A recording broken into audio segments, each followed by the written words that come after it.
હવે ધ્યાનથી સાંભળજો, તમારા સંતાનોને સગવડ આપજો, પણ અગવડોમાં અકળાય નહીં ને એવી તાલીમ જરૂર આપજો. એને શિયાળામાં નાહવા માટે ગરમ પાણી આપજો, પણ ક્યારેક ઠંડા પાણીએ નાહી શકે ને એવી તૈયારી આપજો. એને સારો મોંઘો મોબાઈલ આપજો, પણ શું ન જોવાય એની લક્ષ્મણ રેખા બાંધીને પછી મોબાઈલ આપજો. એ માંગે તેટલા પૈસા વાપરવા માટે આપજો, પણ પાઈનો હિસાબ રાખવાની એને કેળવણી આપજો. એને સારા સ્વાદિષ્ટ ભોજન આપજો, પણ ક્યારેક ખારું કે ખાટું થાય તો હસ્તે મુખે ખાવાની તૈયારી આપજો. એની ગમે તેવી ભૂલો થાય તો ઉદાર દિલે માફ કરી દેજો, પણ ફરી ભૂલ ન કરે એવી તકેદારી આપજો. આપવાનું છે.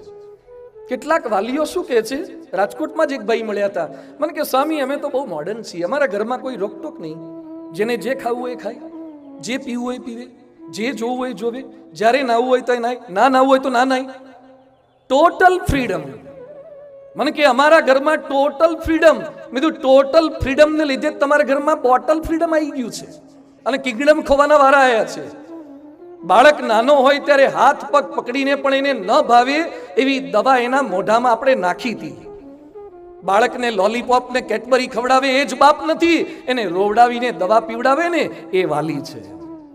સંતાનને ટીવી મોબાઈલમાં જે ગમે એ જોવા દે એ પેરેન્ટ નથી, પણ અયોગ્ય જોતા અટકાવે એ પેરેન્ટ છે.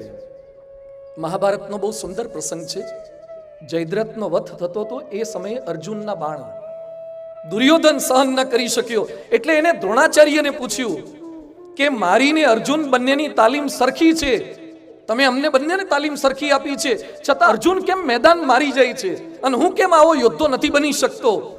હવે દ્રોણાચાર્ય દુર્યોધનને કહે છે કે તું ખાલી સુખ સાહેબીમાં જ ઉછર્યો છે અને અર્જુન તકલીફોમાં મોટો થયો છે. તું ખાલી સુખને જાણે છે, અર્જુન સુખ દુઃખ બંને જાણે છે. તને સુવાળી પથારીનો જ અનુભવ છે અને અર્જુનને જંગલની કાંટાળી કેડીનો પણ અનુભવ છે, એટલે આગળ નીકળ્યો છે. તમારા દીકરાને દુર્યોધન જેવી સગવડો ના આપતા, એને અર્જુન જેવો વનવાસ પણ ક્યારેક આપજો, એને સંઘર્ષ આપજો.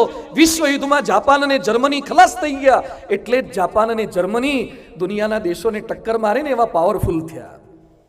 થોડોક સંઘર્ષ સારો છે.